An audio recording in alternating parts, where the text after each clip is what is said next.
Assalamualaikum warahmatullahi wabarakatuh. Allahumma sholli ala Sayyidina Muhammad wa ala ali Sayyidina Muhammad. Pemirsa yang dirahmati Allah, marilah kita simak ceramah dari Ustadz Abdul Somad dengan tema Perbaiki Hati dengan Silaturahmi. Sebelumnya marilah kita perbanyak sholawat minimal 1000 kali sehari, agar hidup kita penuh barokah dan mendapatkan syafaat kelak. Jangan lupa berikan dukungan kepada channel kami dengan memberikan super thanks seikhlasnya. Marilah kita doakan semoga Ustadz Abdul Somad sekeluarga dan para penonton YouTube ini diberikan kesehatan dan diberikan kebahagiaan dunia dan akhirat. Amin ya robbal alamin. Jangan bersedih. Aku di sini. Ini ungkapan untuk mengusir rasa sedih saya karena tadi ditolak waktu mau ngasih buku.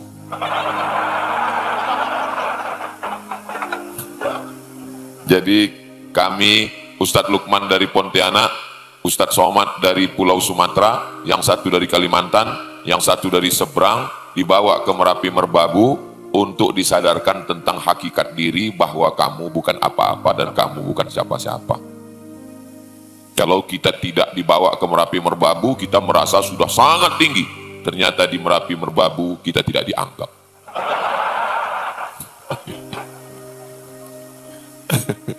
Padahal mau memberi, Masya Allah, tabarakallah. Itu perasaan ditolak itu tidak bisa diceritakan, itu mesti dialami. Bapak Ibu kan bisa ketawa gitu kan nggak mengalami rasa sakitnya. Nah, maka ungkapan dalam beberapa, apa beda takut dengan sedih? Ala inna awliya Allah, orang-orang yang menolong agama Allah, orang-orang yang ditolong Allah, wali-walinya Allah, sifatnya dua. La khaufun alaihim, tidak ada rasa takut. Walahum yahzanun, tidak ada rasa sedih. Jadi kalau masih ada rasa takut, masih ada rasa sedih, jangan ngimpi jadi wali Allah. Wali murid cukup. Ustaz Somad itu wali. Oh Masya Allah, saya nanya sama temannya, saya bilang ada yang ngomong dia itu wali. Kata temannya, gimana mau wali, orang sama istrinya orang wani. Wali itu takutnya kepada Allah SWT. Dua sifatnya, la khaufun, nggak takut, walahum yahzanun, tidak sedih. Apa beda takut dengan sedih? Takut itu masa depan, sedih itu masa lalu. Contohnya sedih ditolak. Sedangkan masa depan itu takut apa yang akan terjadi di masa akan datang. Tapi kalau kita tinggal di kota, itu rasa takut itu lebih tinggi tingkat kecemasannya. Takut nanti nggak punya rumah, takut nggak punya kendaraan. Yang sudah punya takut belum lunas karena baru DP angsuran 2 bulan. Takut nanti anaknya nggak makan, takut nggak sekolah, takut nggak renovasi rumah, takut. Tapi ketika di Merapi Merbabu, kita nggak ada rasa takut. Nggak punya uang, nggak bisa ngerokok, tembakau banyak. Tadi bersama para asatis, ustadz-ustadz, ketika ustadz dibawa naik mobil Al-Syafi', itu apa yang ustadz lihat ke bawah? Lihat cabai yang lagi menghijau, merah, Masya Allah. Ini tinggal bawa bakwannya aja lagi. Rasa takut, rasa cemas itu tingkatnya lebih tinggi kalau di kota.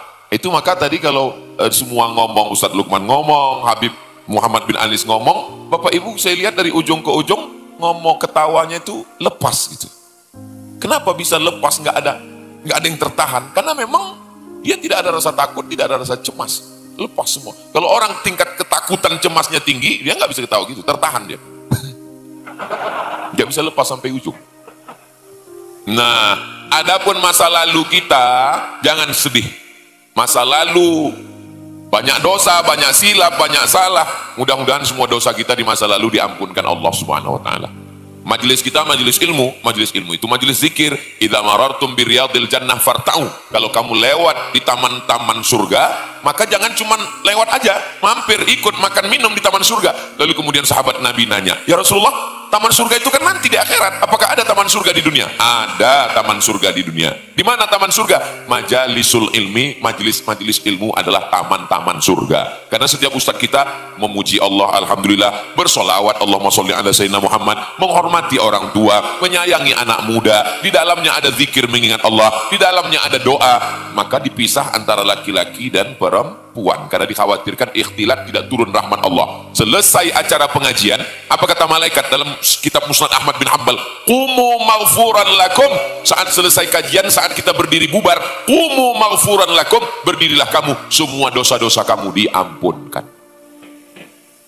Mengampunkan dosa bukan cuma sholat sunat taubat, mengampunkan dosa bukan cuma istighfar, mengampunkan dosa dengan datang ngaji. Dan alhamdulillah Ustadz Salim Afillah mengkhususkan waktunya hari Rabu dari pagi, siang, sore, petang, baru beliau pulang ke Yogyakarta. Rabu. Saya juga di Pekanbaru Riau setiap Rabu baca Riyadhus Shalihin dari subuh. Tapi kalau saya ngaji memang dari dulu saya hutan ke hutan, pergi ke gunung. Kalau Ustadz Salim Afillah kan tidak.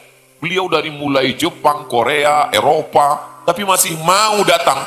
Itu sesungguhnya adalah kemuliaan yang dimiliki oleh masyarakat Merapi Merbabu. Kita doakan Ustaz Salim panjang umur, sehat badan. Mudah-mudahan kita semua, itu namanya takbir susulan. Allahu Akbar. Ustaz Somad itu kadang-kadang kalau ngaji takbir, kadang-kadang nggak takbir. Ini sudah beberapa menit kok nggak ada takbirnya. Takbir saya itu tergantung situasi. Kalau saya lihat udah ada dua yang nguap, itu baru saya takbir. Karena takbir itu kan untuk mengusir setan.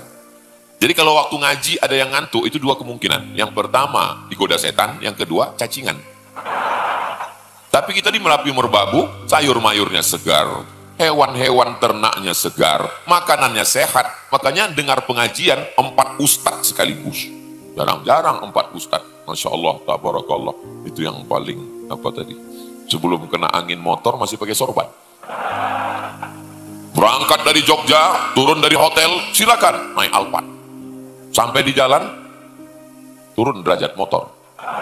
Sampai Merapi Merbabu, mobil paling mahal, 2 pintu. Langsung, AC, angin cepat. Masya Allah, tabarakallah. Ini baru sampai ke Merapi Merbabu, baru pagi, belum zuhur, belum tergelincir matahari, sudah menaiki 3 kendaraan. Ini mau pulang ini, datang muncul rasa takut. Jangan-jangan pulang naik para layang. Langsung ke Jogokarian. Masa lalu sudah lewatkan semua, yang salah, yang silap.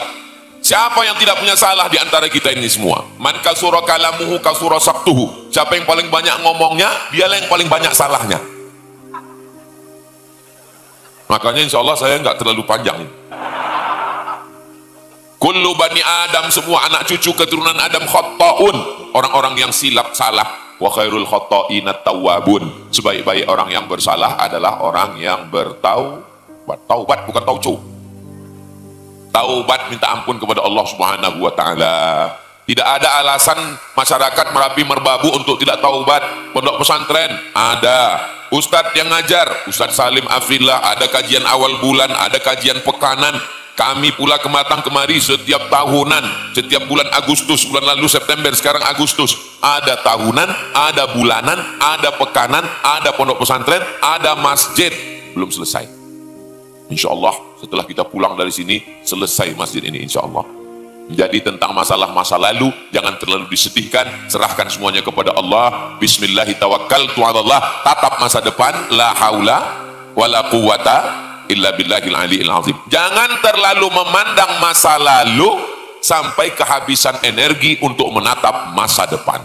Yang lalu biarlah berlalu, akan datang diulang lagi. Jangan, yang sudah lalu itu putuskan semuanya, serahkan semuanya kepada Allah. Apakah taubat saya diterima Pak Ustadz? Ana inda husni zonni abdi bi.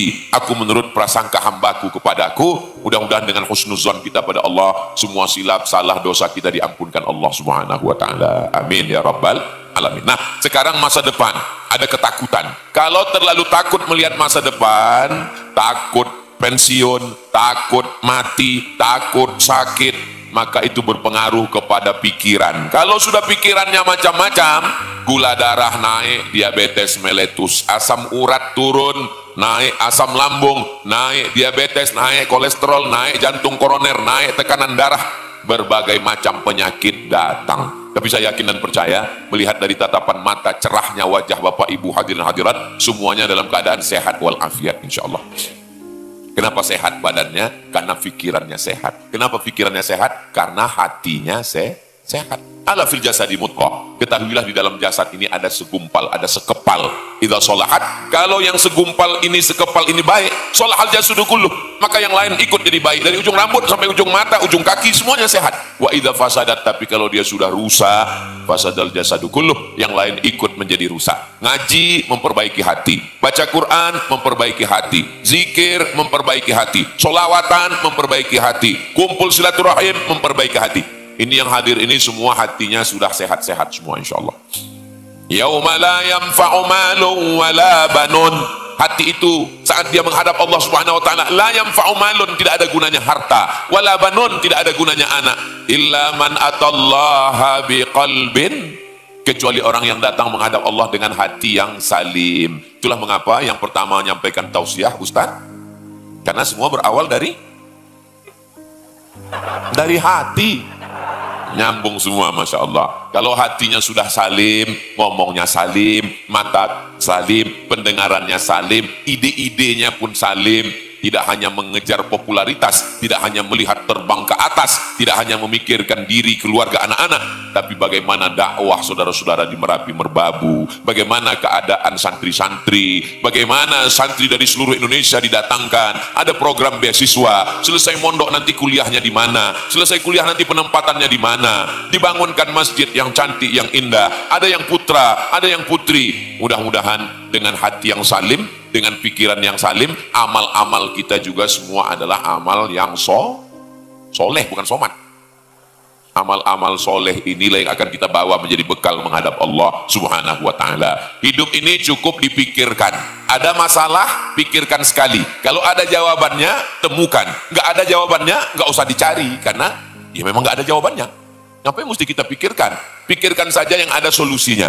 Buat acara tabligh akbar, penggalangan dana, datang uang, masjid selesai satu masjid, selesai satu pondok. Apakah selesai masalah? Fa idza faraghta fansab. Selesai satu pondok, buat pondok lagi. Selesai satu masjid, buat masjid lagi. Tapi jangan sombong, jangan angkuh. Wa ila rabbika farghab. Bukan kamu, tapi Allah Subhanahu wa ta'ala. Tetap berharap kepada Allah Subhanahu wa ta'ala. Terus Ustadz Somad dengan Ustadz Salim, dengan Habib Muhammad bin Anis, dengan Ustadz Lukman, dengan Ustadz Faizar, dengan Ustadz Ahmad. Ini berapa lama berjalan ini? Sampai malaikat maut datang mencabut nyawa kami satu persatu. Kalau malaikat maut Israel itu nyabut nyawa berdasarkan akte kelahiran, saya terus terang kehilangan semangat, karena saya yang paling tua di antara mereka. Tapi karena saya yakin bahwa malaikat itu nggak ngelihat angka kelahiran, bisa jadi yang paling muda meninggal duluan. Banyak kejadian demikian. Maka jangan pernah merasa berputus asa. Kita hanya disuruh berbuat. Lalu kalau kita sudah berbuat, wa qul i'malu, beramallah, fasayarallah, yang melihat amalmu Allah. Tahun lalu dibawa oleh Ustadz Salim Afillah ke tempat mata air, menyaksikan pipa-pipa air. Di tempat saya yang namanya pipa air itu di dalam tanah. Di Merapi Merbabu, pipanya di atas. Itu air yang ngalir ke atas semua. Ternyata sekarang airnya sudah jadi dan kita semua minum sampai kemari dan sampai ke Yogyakarta. Acara-acara kita air AM3. Masya Allah, tabarakallah. Datang seorang namanya Sa'ad. Ummi matat, ibu saya meninggal, afa atasaddaqu anha, apakah kalau saya bersedekah pahalanya sampai? Kata Nabi, tasaddaq, bersedekahlah. Ayu sedekatu afdal, sedekah apa yang paling afdal? Kata Nabi, suqya alma, memberi air minum. Kalau kita belum mampu buat sumur bor, dan sini memang nggak perlu karena airnya alami, maka kita tinggal support berapa botol, berapa kotak, berapa dirigen, berapa truk, berapa tangki, maka itu hadiahnya untuk pahala almarhum almarhumah mengalir sampai hari kiamat. Jadi tinggal yang kita pikirkan ke depan ini adalah apa kira-kira yang akan kita tinggalkan kalau kita mati. Misal, kalau Ustadz Lukman pergi menghadap Allah, beliau meninggalkan 1 juta ton tiap bulan yang akan diteruskan oleh program beras berbagi dengan pasukan Paskas beliau seluruh Nusantara. Ada yang beliau tinggalkan. Allahu Akbar. Kenapa Ustadz takbir Allahu Akbar? Ada pasukan Paskas, langsung angkat tangan di belah sana. Kalau Ustadz Faizar, beliau sudah meninggalkan buku ruqyah. Berapa banyak istri, anak, suami yang selama ini diganggu jin, hantu, genderuwo, sundel bolong, nyiblorong, beliau sudah selamatkan. Ada yang beliau tinggalkan. Kalau Ustadz Salim, beliau sudah meninggalkan, apa itu apel yang dipotong-potong itu? Lapis-lapis keberkahan. Pondoknya ada, santrinya ada, masjidnya ada, bukunya ada, ceramahnya ada, YouTube-nya ada, mengalir. Habib Muhammad bin Anis bin Syihab jangan tanya lagi. Basket syariahnya ada, bolanya ada, anak-anak muda Nawak Malangnya ada. Terus kita mikir sejenak, kalau kita ninggal, yang kita tinggalkan ini apa? Harimau mati meninggalkan belang, gajah mati meninggalkan gading, manusia mati meninggalkan kredit. Coba kita pikirkan.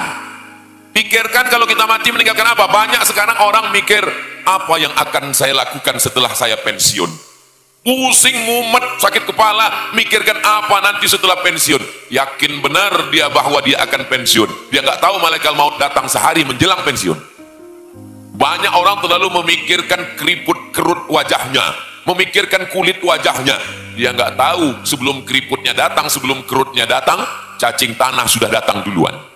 Kita hanyalah setumpuk daging busuk yang akan menjadi santapan cacing tanah. Yang disombongkan itu apa? Yang buat sakit kepala itu apa? Yang dibanggakan itu apa? Akhrajakum min butuni ummahatikum la ta'lamuna syai'a. Kamu keluar dari rahim ibumu nggak tahu apa-apa. Jangankan ilmu, jangankan S1, S2, S3, S doger, S cendol, S Bandung, nama sendiri pun dikasih orang lain. Ada di antara bapak ibu ini yang lahir sudah tahu namanya sendiri.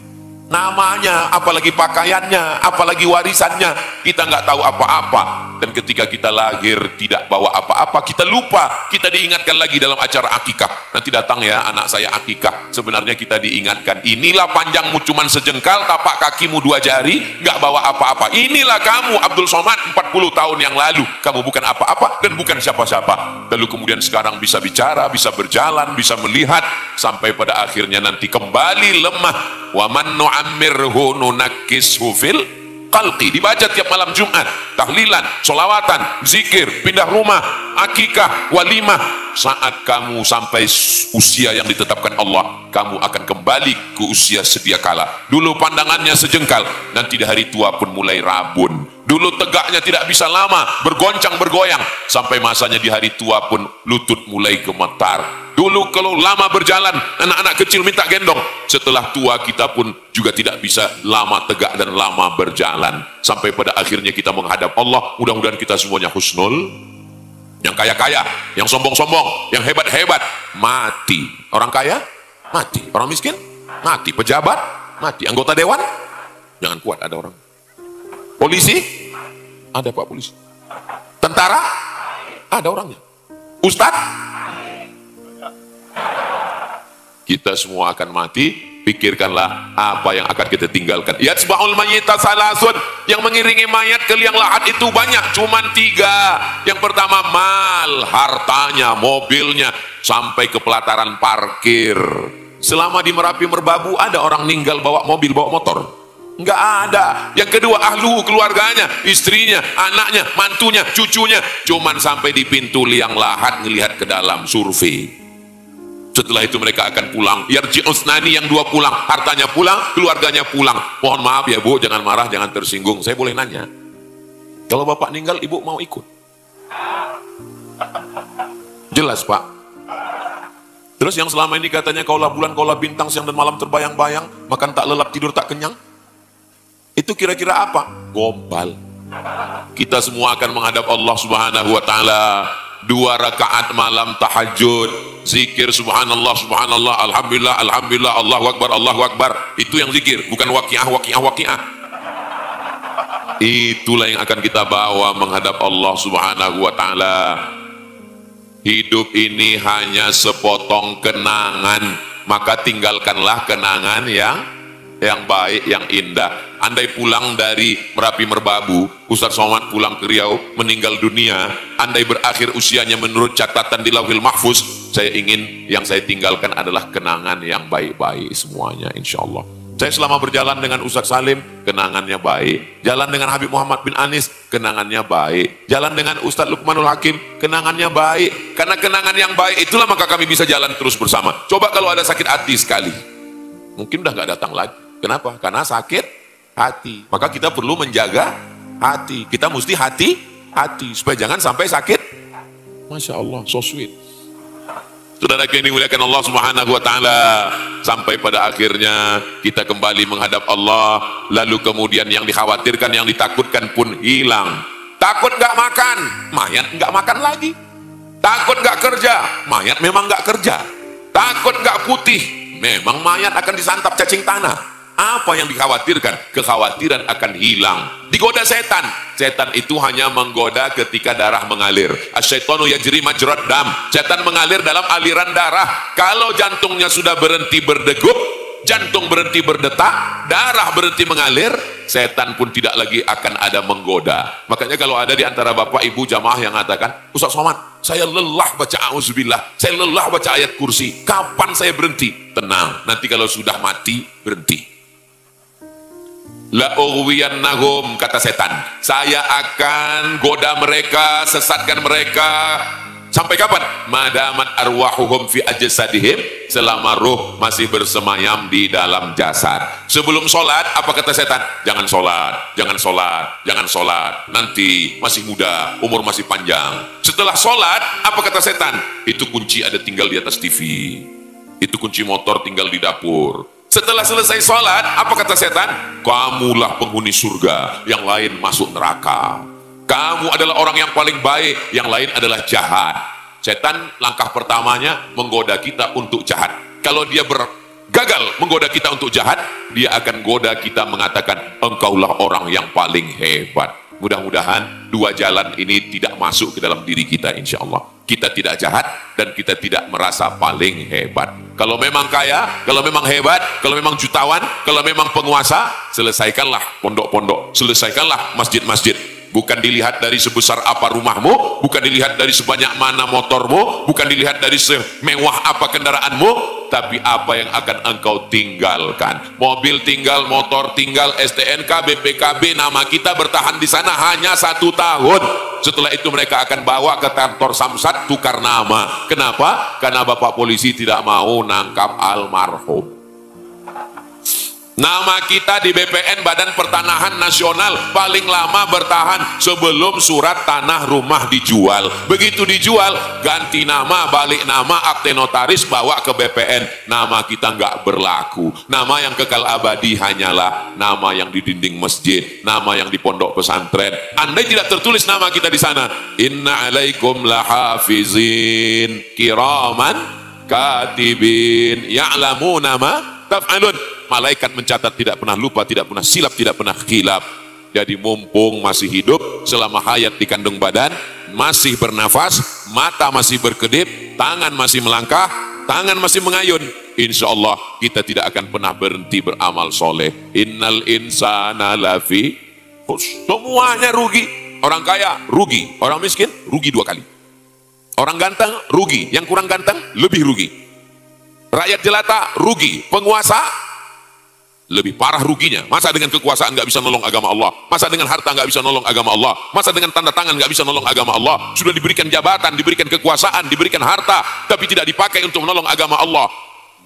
Untuk apa lama-lama hidup di atas dunia? Buat semak Merapi Merbabu, buat macet Yogyakarta. Maka kira-kira apa manfaat kita hidup di atas dunia? Bermanfaat untuk orang-orang terdekat, untuk istri, untuk anak. Alhamdulillah Ustaz Somad, saya bermanfaat. Untuk siapa? Untuk istri teman saya. Na'udzubillah, na'udzubillah, na'udzubillah. Mudah-mudahan hati kita terjaga dari segala perbuatan maksiat dan dosa, insya Allah. Bangun pagi menyebut nama Allah. Alhamdulillahilladzi ahyana ba'da ma amatana wa ilaihin nusyur. Mau memejamkan mata pun menyebut nama Allah. Bismika Allahumma ahya wa amut. Saat lahir disebutkan nama Allah. Asyhadu an la ilaha illallah.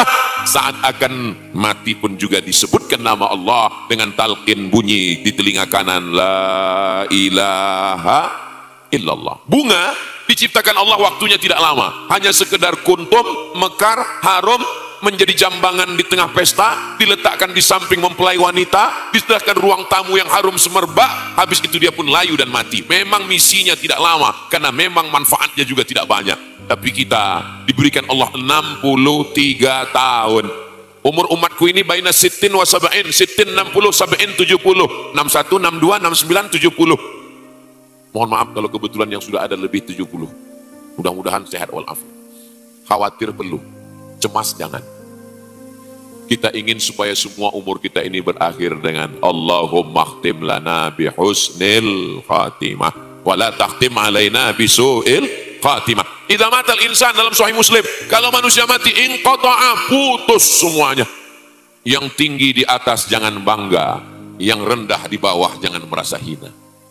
Yang tinggi di atas sana jangan merasa terbang melayang, yang rendah di bawah jangan merasa bukan apa-apa. Karena yang paling mulia nanti adalah yang husnul khotimah, tempat kita nanti dilihat sesungguhnya di akhirat. Ketika itulah kita masuk dalam surga Jannatul Firdaus bersama Sayyidina wa Maulana wa Syafi'ina wa Qurrati A'yunina Muhammad sallallahu alaihi wasallam. Bagaimana supaya kita istiqomah? Ngaji, ngaji, ngaji. Bagaimana supaya kita istiqomah? Menggabungkan diri dengan komunitas jamaah, jangan sendirian. Man syadza syadza finnar. Bagaimana supaya kita istiqomah? Selalu jenguk orang sakit supaya kita ingat kita sehat, syukuri nikmat sehat. Bagaimana supaya kita istiqomah? Selalu lihat orang meninggal, takziah, ikut memandikan, ikut menguburkan, supaya kita ingat nasihatnya bukan dengan kata-kata, bukan dengan suara, tapi nasihat langsung ke mata, melihat jenazah, melihat orang meninggal dunia. Bagaimana supaya kita istiqomah? Minta doakan kiai, minta doa para habaib, minta doa para alim ulama dengan keyakinan, maka insya Allah semua akan diberikan kebaikan. Doakan kita tidak pernah berpisah. Saya sejak hari Jumat, Sabtu, Ahad, besok nanti malam di Masjid Jogokarian, dan besok akan pulang ke Riau. Tapi sesungguhnya kita tidak pernah berpisah karena kita selalu ingat dan bersama dalam doa-doa yang kita panjatkan kepada Allah Subhanahu wa Ta'ala. Saya diberi waktu sampai pukul